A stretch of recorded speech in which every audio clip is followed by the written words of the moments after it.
Baik, hari ini adalah hari yang kelima dari Renungan Natal 2022 dan hari ini kita akan membahas fase yang ketiga daripada silsilah di Matius. Nah, fase yang ketiga ini saya akan sebut sebagai fase ekspektasi. Kenapa fase ekspektasi? Karena kalau kita juga melihat nantinya jadi di sini Matius yang pasal pertama ayatnya yang ke-12 sampai ke ayat yang ke-16 begitu ya. Nah, kita akan melihat beberapa nama di atas itu kita pernah baca di Perjanjian Lama. Tetapi nama-nama yang setelahnya itu adalah nama yang sama sekali asing ya. Jadi kita tidak bisa membaca ini juga di dalam Alkitab Perjanjian Lama. Nah, kenapa begitu? Karena ini adalah nama-nama daripada keturunan Daud yang kemudian dilacak dan juga dicatat ya, tetapi ini adalah era-era intertestamental. Jadi era yang dimana tidak ada pengutusan nabi dari Tuhan. Jadi Tuhan di sana tidak mengutus nabi ke Yehuda selama 400 tahun. Sehingga di sana kita ada nama-nama karena mereka tetap mencatat keturunan Daud untuk mereka menunggu hadirnya Sang Mesias. Tetapi tidak ada um, scripture atau firman Tuhan yang bisa kita sandingkan untuk kita cek ya keturunan-keturunan ini. Nah, maka di sana ini juga kita akan sebut sebagai fase ekspektasi karena di dalam periode inilah Yehuda menunggu dengan begitu selama 400 tahun untuk kehadiran Sang Mesias. Di dalam fase ketiga daripada silsilah dari Injil Matius ini, kita akan menemui satu era yang baru, yaitu era di mana orang-orang Yahuda sudah kembali atau sudah dibiarkan untuk kembali ke Yerusalem ya setelah mereka mengalami satu pembuangan di Babel. Nah, pada saat mereka kembali, ada hal yang akan sangat aneh yang mereka temukan, dan di sini ini adalah satu kepusingan ya. Jadi di satu sudut mereka harus mengakui bahwa kembalinya mereka ke tanah perjanjian tidak mungkin bisa terjadi tanpa providensia Allah. Tetapi di sudut yang lain mereka juga melihat bahwa kok kembalinya mereka ke tanah perjanjian seakan-akan tidak ideal dan ada sesuatu yang kurang atau banyak hal yang kurang dari kembalinya mereka. Nah, kita baca terlebih dahulu.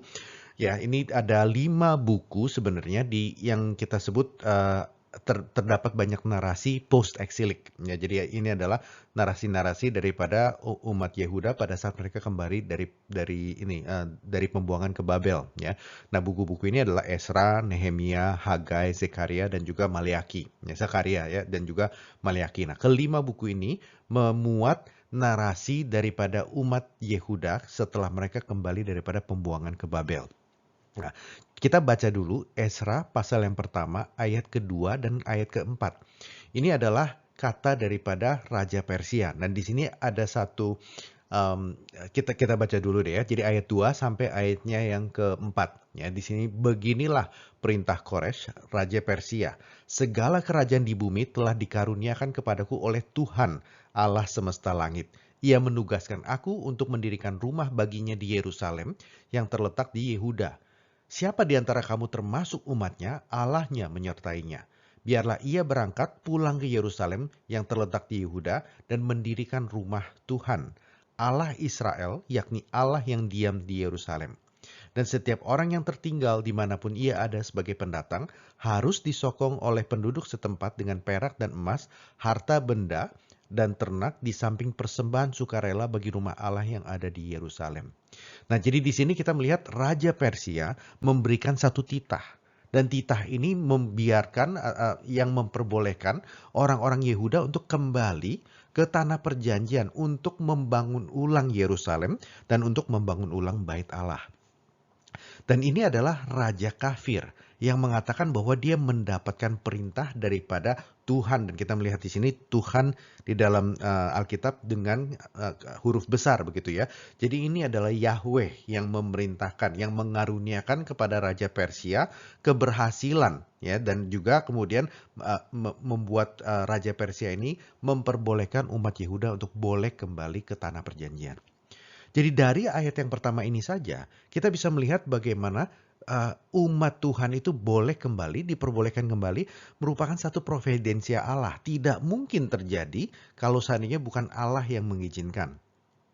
Tetapi, nah di slide ini saudara akan melihat kembali, kalau kita mengingat di hari yang kedua ya, kita membahas fase yang pertama, ada beberapa komponen yang dibangun oleh Tuhan di fase yang pertama, itu fase yang saya sebut sebagai fase konstruksi, yaitu Tuhan memberikan umat atau pilihan, ya jadi Tuhan memilih umatnya, Tuhan memberikan kebebasan atau liberty bagi umat tersebut, Tuhan memberikan hukum, teritori, raja, dan juga terakhir pada akhirnya Tuhan memperbolehkan Salomo untuk membangun bait Allah. Ya. Nah ini adalah komponen-komponen di dalam pendirian satu kerajaan. Nah kita akan melihat keulang komponen-komponen ini dan kemudian kita akan melihat ya appraise apa yang terjadi setelah umat Yehuda itu kembali daripada pembuangan di Babel. Apa yang terjadi kepada komponen-komponen tersebut. Jadi di sini umat Tuhan. Ya, jadi pertama ada umat, ada the people of the Lord. Ini umat-umat pilihan daripada Tuhan. Nah kita melihat di Esra yang pertama tadi bahwa umat Tuhan sekarang diperbolehkan untuk kembali ke tanah perjanjian. Ya, nah tetapi kalau kita nanti bisa baca di dalam cerita-cerita ini, umat Tuhan kemudian di sini bertikai, ya, terutama antara Samaria dan Yehuda. Nah di sini yang kita juga tahu Samaria ini yang kemarin ya yang kita sudah sedikit renungkan. Samaria adalah orang-orang yang orang-orang 10 suku Israel Utara yang dibuang ke Asiria dan mereka secara identitas sudah berasimilasi dengan kerajaan Asiria sehingga mereka sudah kehilangan identitas murni mereka sebagai umat pilihan Allah. Nah, setelah Yehuda kembali, kemudian di sini terjadi satu permusuhan antara Samaria dengan Yehuda dan Samaria banyak berusaha untuk merintangi usaha daripada Yehuda untuk membangun kota dan membangun bait Allah. Ya, jadi di sini kalau kita melihat, walaupun di satu sudut mereka umat-umat Yahudi bisa melihat ya bahwa loh kita boleh kembali ke tanah perjanjian, tentunya ini merupakan satu hal yang luar biasa bahkan ajaib ya. Tetapi pada saat mereka kembali kok ternyata apa yang mereka lakukan tidak selancar yang mereka pikir. Jadi banyak sekali pertikaian, banyak sekali pertentangan, dan terutama pertengkaran dan pertikaian itu datang dari orang-orang yang seharusnya mendukung mereka. Orang Samaria walaupun mereka bukan merupakan umat pilihan Tuhan yang murni, tetapi toh mereka seharusnya adalah orang-orang yang masih mempunyai mungkin separuh darah keturunan Abraham begitu ya. Tetapi umat Tuhan di sini kita lihat bertikai. Dan dengan demikian juga kalau Samaria sudah kehilangan jati diri mereka dan identitas mereka yang murni, maka bagaimana mungkin Israel boleh dipulihkan kembali oleh Tuhan? Sehingga kalau demikian maka apa yang terjadi dengan seluruh kerajaan Israel yang tadinya adalah 12 suku dan 10 suku sudah terhilang? Apakah berarti sekarang rencana Tuhan tinggal sisa 2 suku yang bisa menggenapkan? Nah ini tentunya seperti atau seakan-akan sebuah realita yang inferior ya, yang tidak sebagus kondisi pada saat Daud masih menguasai berkuasa atas the United Kingdom of Israel. Nah, ini hal yang pertama mengenai umat ya atau umat pilihan Tuhan. Nah, kedua tentang kebebasan. Tentu kita juga bisa melihat tadi di Esra pasal yang pertama, Raja Persia memberikan kepada umat Yehuda kebebasan untuk mereka boleh beribadah dan mereka boleh kembali ke tanah perjanjian.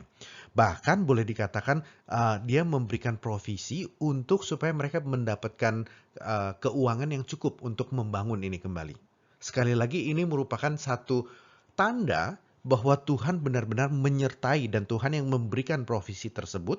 Kalau tidak itu tidak mungkin terjadi. Mana mungkin sih ada raja kafir yang sampai begitu berbaik hati memberikan semua yang mereka butuhkan untuk membangun kembali kerajaan dan juga bait Allah gitu ya.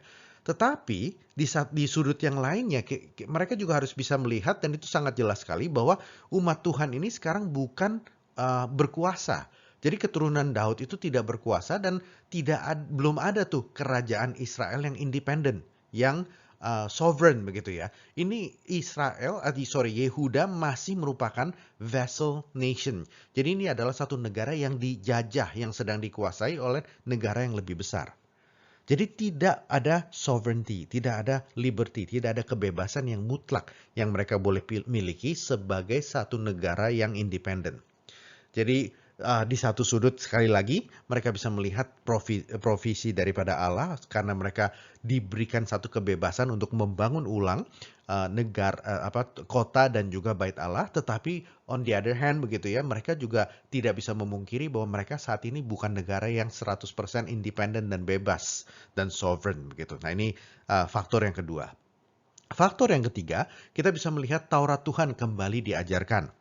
di Yehuda begitu ya. Tetapi Taurat Tuhan sekarang tidak bisa dilaksanakan dengan sempurna dan kita bisa melihat banyak hal yang terjadi. Ya bait Allah belum ada ya, terus kemudian juga bahkan di dalam bait Allah sendiri tidak ada tabut perjanjian misalnya ya. Jadi hal-hal demikian membuat Taurat Tuhan tidak bisa dilaksanakan dengan sempurna seperti mana pada zaman-zaman Daud dan Salomo yang awal begitu ya. Nah, itu dari aspek yang ketiga. Nah, di aspek yang keempat tentu saja sekali lagi mereka kembali ke kota Yerusalem. Tetapi bagaimana dengan kerajaan utara? Dengan kota-kota yang lain yang sudah dijanjikan kepada Abraham?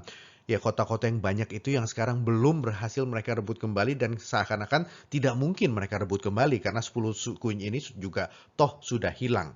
Jadi secara teritori kembali lagi umat Tuhan bisa kembali ke Yerusalem pun, Yerusalem yang tadinya sudah dihancurkan, bait Allah yang tadinya sudah dihancurkan, mereka boleh bangun ulang. Tentu saja ini merupakan sekali lagi satu provisi dari Tuhan, tetapi toh mereka tidak bisa mereka harus mengakui bahwa ada satu inferioritas. Jadi ini bukan teritori yang sama yang dimiliki oleh Daud saat dia menjadi raja begitu, yang dimana seluruh tanah yang dijanjikan kepada Abraham sudah menjadi milik daripada kerajaan Israel. Itu dari sudut teritori. Nah, terus kemudian kita juga melihat komponen kepemimpinan ya, atau raja begitu ya. Nah, Zerubabel kita melihat adalah keturunan Daud ya, dan keturunan Daud ini menjadi gubernur. Nah, tentu sekali lagi ini merupakan satu provisi Tuhan ya, bahwa keturunan Daud sekarang bisa memerintah atas umat pilihan Tuhan. Tetapi sangat jelas bahwa keturunan Daud ini bukan raja, dia hanya seorang gubernur. Rajanya masih adalah Raja Persia. Jadi sekali lagi ada satu inferioritas daripada keadaan asal ya. Nah, terakhir bait Allah. Nah, bait Allah dibangun ulang. Tetapi secara sangat jelas sekali nanti kita juga akan melihat tidak ada kemuliaan Tuhan di sana, sehingga orang Yehuda sangat jelas melihat bahwa kemuliaan daripada bait Allah yang mereka bangun ini tidak seperti yang sedia kala. Nah, ini kita akan lihat di dalam slide yang selanjutnya. Nah, kita membaca kali ini lebih banyak dari kitab Hagai, pasalnya yang kedua, karena disinilah sangat jelas Tuhan seakan-akan kok rada sarkastik berbicara kepada orang-orang Yehuda. Nah, kita baca ya. Jadi Hagai pasal yang kedua ayat 3 sampai ayat yang kelima. Di sini berbunyi, "Masih adakah di antara kamu yang telah melihat rumah ini di dalam kemegahannya semula? Dan bagaimanakah keadaannya sekarang? Bukankah keadaan di matamu seperti tidak ada artinya? Tetapi sekarang kuatkanlah hatimu, hai Zerubabel, demikianlah firman Tuhan, kuatkanlah hatimu, hai Yosua bin Yosadak, imam besar, kuatkanlah hatimu, hai segala rakyat negeri, demikianlah firman Tuhan. Bekerjalah, sebab aku ini menyertai engkau. Demikianlah firman Tuhan semesta alam. Sesuai dengan janji yang telah kuikat dengan kamu pada waktu kamu keluar dari Mesir, dan rohku tetap tinggal di tengah-tengahmu. Janganlah takut." Nah, di ayat ini Tuhan seakan-akan nyindir kepada orang-orang Yehuda ya. Sudah tahu bahwa mereka itu melihat bait Allah dan mereka melihat bait Allah ini tidak sebagus yang bait Allah yang awal. Bahkan kalau kita membaca kisahnya ini ya, kisah ini ada di kitab Esra pasal 3 ayat 12 dan di kitab Esra mengatakan begini, "Tetapi banyak di antara para imam, orang-orang Lewi dan kepala-kepala kaum keluarga, orang tua-tua yang pernah melihat rumah yang dahulu menangis dengan suara nyaring. Ketika peletakan dasar rumah ini dilakukan di depan mata mereka, sedang banyak orang bersorak-sorai dengan suara nyaring karena kegirangan." Jadi orang-orang yang muda, mereka melihat ya, jadi bait Allah dan kota yang lagi dibangun dan mereka bersorak-sorai, mereka bersuka cita karena finally ya, pada akhirnya kita bisa datang dan kita bisa membangun bait Allah. Tetapi orang yang sudah lebih tua, orang-orang yang sudah pernah melihat kejayaan daripada Israel dan Yehuda sebelum kejatuhan negara ini, ya mereka melihat bagaimana, wah ternyata bait Allah yang terdahulu lebih mulia daripada ini. Bait Allah yang sekarang kekurangan banyak hal, dan terutama kekurangan kita akan tahu nantinya adalah apa? Tabut perjanjian. Dan pada saat bait Allah ini pun sudah dibangun setelah selesai, tidak ada lagi tuh kemuliaan Allah yang turun di atasnya, sehingga orang-orang Lewi tidak lagi bisa bekerja di dalam gitu ya. Itu adalah tanda daripada penyertaan Tuhan yang paling jelas. Nah, semua ini tidak ada. Nah, di Hagai pasal 2 ayat 3 sampai 5 ini, kita membaca kok seakan-akan Tuhan marah nyindir. Masih adakah di antara kamu yang telah melihat rumah ini dalam kemegahannya semula? Jawabannya adalah ada. Mereka menangisi, meratapi justru keadaannya yang sekarang gitu kan. Dan bagaimanakah keadaannya sekarang? Bukankah keadaannya di matamu seperti tidak ada artinya? Ya, ini nyindir banget begitu ya. Tetapi dari sini kita melihat uh, setelahnya juga bagaimana, sekali lagi ya, ini adalah providensia daripada Allah, pasti. Bahwa apa? Bahwa mereka bisa kembali, mereka bisa membangun kembali bait Allah dan juga kota daripada Yerusalem. Dan bukan hanya itu, kita melihat dua nama di sini. Yang nama pertama adalah Zerubabel. Zerubabel adalah keturunan daripada Daud, sehingga dia adalah the royal lineage. Dia adalah keturunan Yehuda, dan sehingga dari sana dia sebenarnya punya royal bloodline, mempunyai darah yang darah kerajaan begitu ya. Tetapi bukan hanya Zerubabel. Kita melihat orang kedua yang juga disebutkan di sini adalah Yosua bin Yozadak, dan dia adalah siapa? Imam besar. Dia adalah orang Lewi, keturunan Harun begitu ya. Jadi di sini kita melihat dua pimpinan yang kemudian diaddress, diajak untuk reasoning, untuk berbicara oleh nubuatan, oleh seorang nabi. Jadi ada raja, ada imam, dan juga ada nabi di sini. Jadi kepemimpinan daripada Yehuda sebenarnya lengkap. Walaupun memang sekali lagi inferior gitu ya, jika dilihat dengan keadaan awalnya. Tetapi di sini sekali lagi ada raja, ada imam, ada nabi.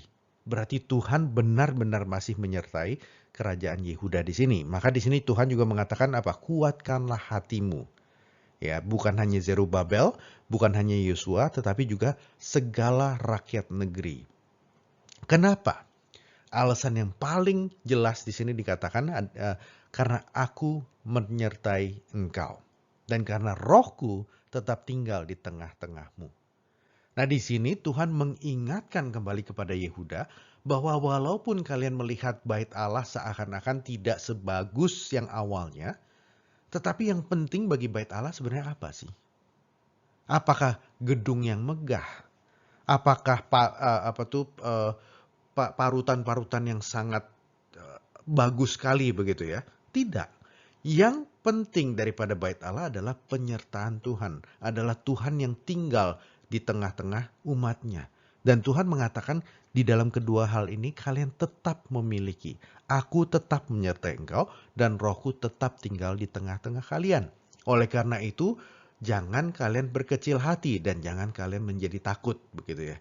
Sehingga di sini kita bisa melihat kembali dari kisah ini sejauh sampai ke kitab Kejadian misalnya. Apakah di kitab Kejadian ada bait Allah? Adakah bait Allah yang permanen di zaman Abraham misalnya, di zaman Ishak, di zaman Yakub? Tidak ada. Tetapi tetap kata-kata bait Allah, rumah Allah, Bethel gitu ya, itu tetap disebut di dalam era-era Yakub misalnya. Jadi yang penting di dalam kita melihat bait Allah sebenarnya apa? Gedungnya atau penyertaan Allah. Nah, di sini di dalam Hagai pasal 2 Tuhan menjelaskan bahwa aku menyertai engkau dan rohku tetap tinggal di tengah-tengah kamu, sehingga di sana esensi yang utama daripada bait Allah tetap ada dan tetap sebenarnya adalah sesuatu yang Yehuda miliki. Begitu. Nah, kemudian dilanjutkan oleh Hagai di sini nubuatannya berlanjut. Adapun rumah ini kemegahannya yang kemudian akan melebihi kemegahannya yang semula, firman Tuhan semesta alam, dan di tempat ini aku akan memberi damai sejahtera. Demikianlah firman Tuhan semesta alam. Nah, di sini ada satu keanehan, bagaimana sih tempat yang tidak sebagus bait Allah yang awal ini dan tempat yang tidak mempunyai the Ark of the Covenant ya, tabut perjanjian, dan Tuhan tidak pernah seakan-akan memberikan stamp of approval ya, stempelnya dengan cara kemuliaan Allah yang turun dan menaungi bait Allah itu sendiri. Bagaimana mungkin kemegahannya yang kemudian akan melebihi kemegahannya yang semula. Nah, tapi di sini salah satu hal yang kita akan lihat nantinya adalah walaupun di zaman Tuhan Yesus bait Allah yang dibangun ini sudah akan direnovasi besar-besaran ya, terutama oleh Herodes, tetapi pada esensinya ini adalah bait yang sama. Ini belum dihancurkan nanti di zaman Tuhan Yesus. Dan apa yang akan terjadi? Ada satu figur yang akan memasuki bait Allah ini. Siapa? Tuhan Yesus sendiri. Sehingga dengan demikian berarti bukan hanya kemuliaan Allah yang bersifat seperti awan begitu yang akan turun ke sana, tetapi diri daripada Tuhan sendiri, inkarnasi daripada Allah, Tuhan Yesus Kristus akan datang dan akan masuk ke bait Allah ini. Dan bukankah ini akan fulfill ya, akan menggenapi nubuatan ini, bahwa karena ada Tuhan Yesus yang masuk ke bait Allah ini, maka kemegahan dari bait Allah ini benar-benar melampaui kemegahnya yang semula. Begitu ya. Nah, ini Hagai 2 pasal yang ke-9. Nah, terakhir kita akan melihat ada satu lagi nubuatan. Nah, nubuatan ini juga sesuatu yang sangat aneh, begitu ya. Ini kita baca di Hagai 2 ayat 23. Pada waktu itu, demikianlah firman Tuhan semesta alam, aku akan mengambil engkau, hai Zerubabel bin Shealtiel, hambaku.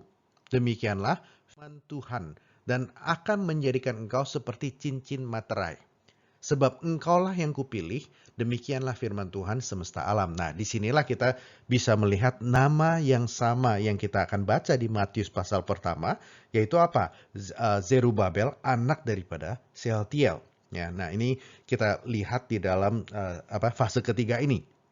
Tetapi yang aneh adalah karena Zerubabel bin Shealtiel atau anak daripada Shealtiel ini seumur hidupnya tidak pernah 1 jam pun duduk sebagai raja. Ya, dia dijadikan gubernur, ya benar, tapi dia tidak pernah menjadi raja. Jadi bagaimana mungkin di sini dikatakan bahwa Zerubabel menjadi cincin materai, cincin kekuasaan, karena dia yang dipilih oleh Tuhan. Apa sih maksudnya cincin materai ini? Nah, di sini dan kapan penggenapannya? Ya, apakah ini sekedar janji saja? Tuhan sedang ngangkat-ngangkat nama Zerubabel, atau ada satu penggenapan tertentu? Nah, satu hal yang kemungkinan merupakan penggenapan dari ini adalah di dalam hal berikut. Karena kalau kita melihat silsilah daripada Matius dan kemudian silsilah di dalam Lukas, ya di sini itu memantau keturunan Tuhan Yesus dari sudut Yusuf maupun dari sudut Maria. Jadi Matius itu sebenarnya menelusuri silsilah Tuhan Yesus dari sudut Yusuf ya, dan kemudian Lukas akan menelusuri silsilah daripada Tuhan Yesus dari sudut Maria. Ya, tapi walaupun kedua-duanya menyebut nama Yusuf karena ini adalah silsilah yang bersifat patriarkal. Tapi silsilah ini sifat paternal atau dari sudut ayah, tapi juga maternal dari sudut Maria, begitu ya. Tetapi kalau kita lihat hanya ada 2 nama yang kita akan lihat di dalam fase ketiga ini yang disebut di dalam Matius maupun juga di dalam Lukas. Yang pertama adalah Daud, yang kedua adalah Zerubabel. Artinya apa? Artinya Yusuf dan Maria mempunyai leluhur yang sama di dalam Daud dan di dalam Zerubabel. Ya, setelah sebelum dan sesudah itu nantinya akan sedikit beda-beda. Tetapi Zerubabel merupakan leluhur daripada Yusuf, tetapi Zerubabel adalah leluhur daripada Maria. Sehingga kalau kita melihat begini, berarti Zerubabel benar-benar adalah semacam kayak cincin materai Tuhan yang menunjukkan bagaimana pilihan Tuhan tetap akan bisa di-tracing melalui Zerubabel. Ya, jadi disinilah sebab engkaulah yang kupilih. Demikian firman Tuhan semesta alam. Ya, jadi di sini kita membaca di dalam Ezra, di dalam Hagai, dan di dalam surat-surat atau narasi yang post-eksilik ini satu keanehan gitu ya. Jadi di dalam satu sudut mereka melihat kok kita tidak mendapatkan, kita tidak seakan-akan tuh benar nggak sih Tuhan tuh masih menyertai kita? Karena banyak yang aneh. Di dalam satu sudut mereka merasa pasti Tuhan menyertai karena banyak hal yang tidak mungkin terjadi kalau bukan Tuhan yang mengintervensi. Bagaimana tuh mungkin raja yang kafir memberikan kepada kita fasilitas yang begitu banyak untuk membangun bait Allah dan membangun juga kota Yerusalem kembali. Bagaimana mungkin sih tetap ada keturunan Daud yang di-preserve bahkan sampai ke zaman kami. Bahkan ada juga keturunan daripada Lewi. Mereka masih bisa mempunyai imam besar. Dan semua ini komponen-komponen yang diperlukan oleh Yehuda untuk membangun kembali kejayaan daripada dinasti Daud. Ya. Tetapi di sudut yang satunya mereka juga bisa melihat tidak ada yang terrealisasi. Ya, Zerubabel tidak menjadi raja dan setelah itu juga tidak ada orang-orang Israel yang akan menjadi raja kembali ya seperti mana Daud pada awalnya. Mereka juga tidak pernah bisa lagi secara progresif merebut kembali kota-kota yang dijanjikan kepada Abraham kepada mereka. Jadi dan terakhir ya tentunya yang lebih jelas yang kita sudah lihat di sini, bait Allah yang dibangun post exilik ini merupakan bait Allah yang seakan-akan inferior jika dibandingkan dengan bait Allah daripada Salomo begitu ya. Jadi di satu sudut mereka bisa melihat, ya Tuhan sedang bekerja, tetapi di sudut yang lain mereka juga bisa melihat bahwa kok seakan-akan sekarang ini inferior. Jadi apakah sebenarnya Tuhan sudah capek dengan bangsa Yehuda dan Tuhan tidak lagi berniat untuk mengembalikan. Dan mungkin ini adalah konsekuensi karena kalian sudah degil, ya maka sekarang sejarah keselamatan masih lanjut tapi ya kalian tidak bisa mendapatkan kepenuhannya. Ya kalian hanya dapatkan sisa-sisanya atau kerikil-kerikilnya. Apakah itu cara mereka untuk menginterpretasi ya karena kalau benar begitu maka benarlah juga respons daripada orang-orang tua di zaman Hagai di zaman Esra begitu ya mereka meratapi dan menangisi pada saat mereka mengingat kejayaan daripada kerajaan Israel dan Yehuda sebelumnya begitu. Nah, tapi saya merasa bahwa janji-janji yang kita sudah baca tadi ya di dalam Hagai, di dalam Esra, yang menunjukkan bagaimana Tuhan mengatakan, oh kemuliaan yang nanti akan lebih besar dari kemuliaan yang sekarang. Bahwa Zerubabel akan menjadi cincin materai dan lain-lain. Itu adalah satu nubuatan yang membuat atau membangun ekspektasi daripada orang Yahudi, supaya mereka menunggu dan menanti penggenapan yang lebih besar ini.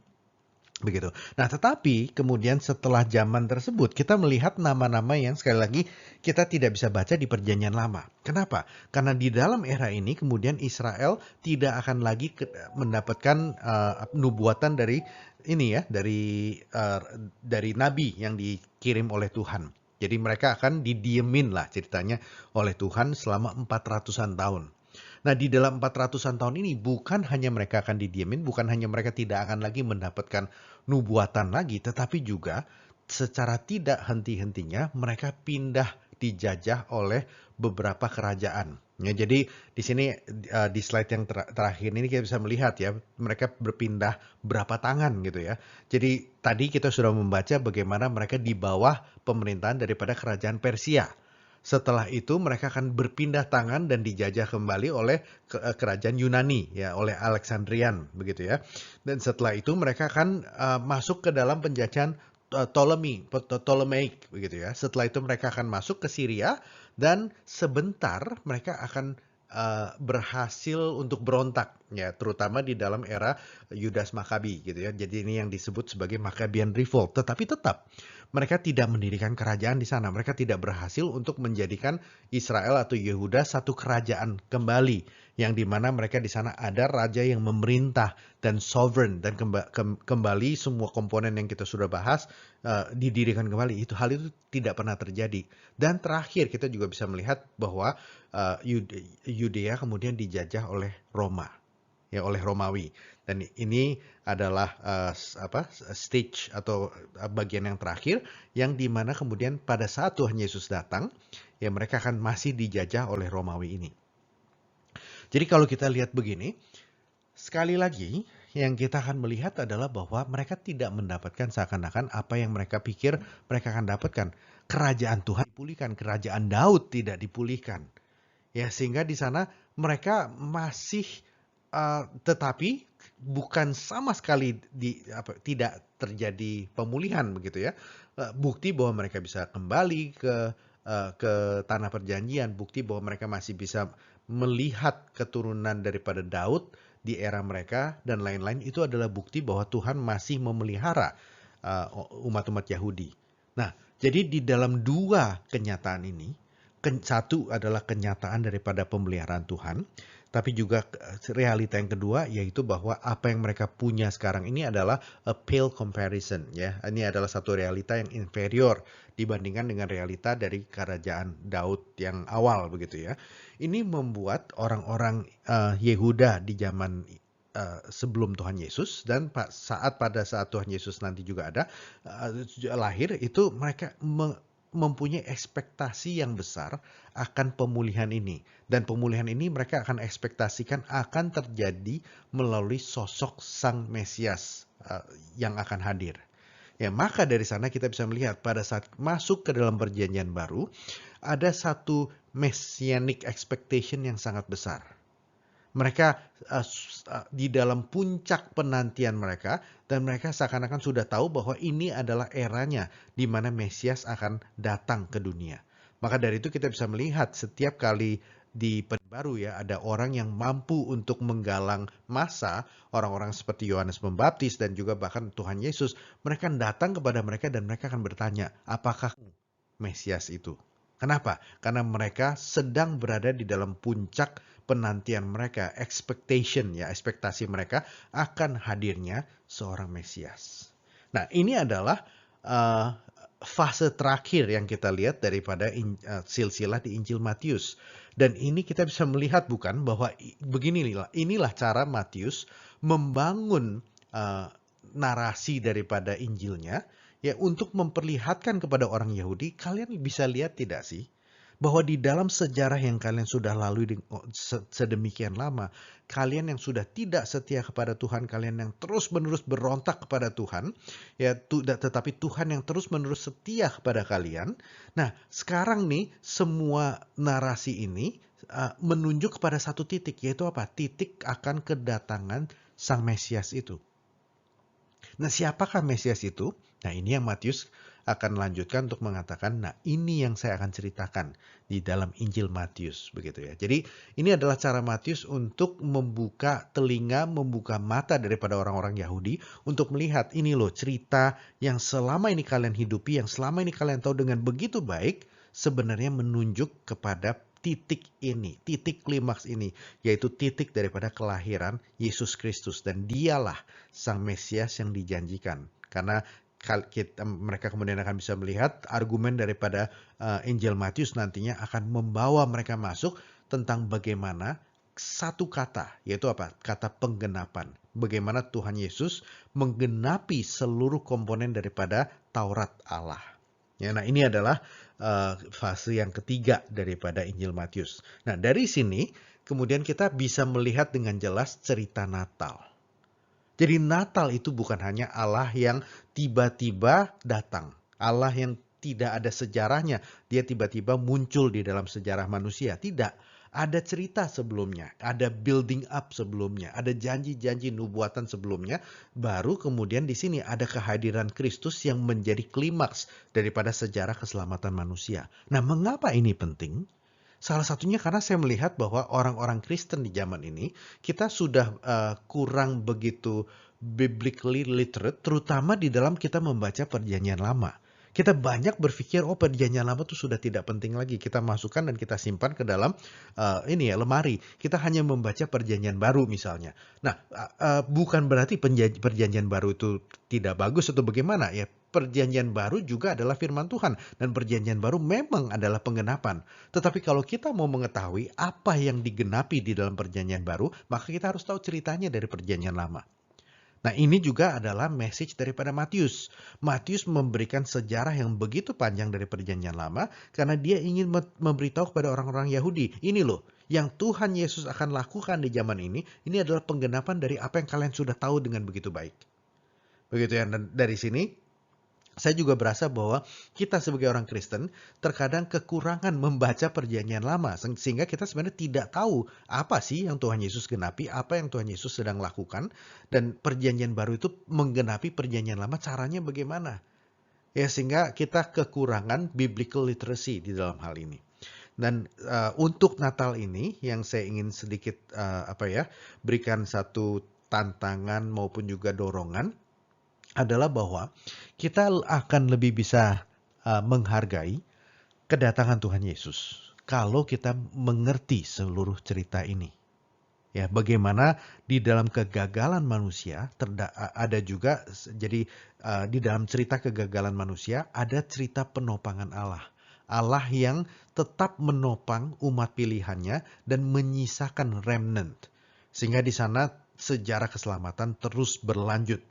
Dan bukan hanya itu, malah di dalam apa yang kita mungkin bisa lihat sebagai sejarah yang semakin lama semakin buruk ini, sebenarnya Tuhan sedang membangun sesuatu yang semakin lama semakin sempurna untuk waktunya nanti tiba, di mana Tuhan Yesus akan datang dan dia akan menggenapi semua yang sudah diberitakan, semua yang sudah dibaca di dalam perjanjian lama.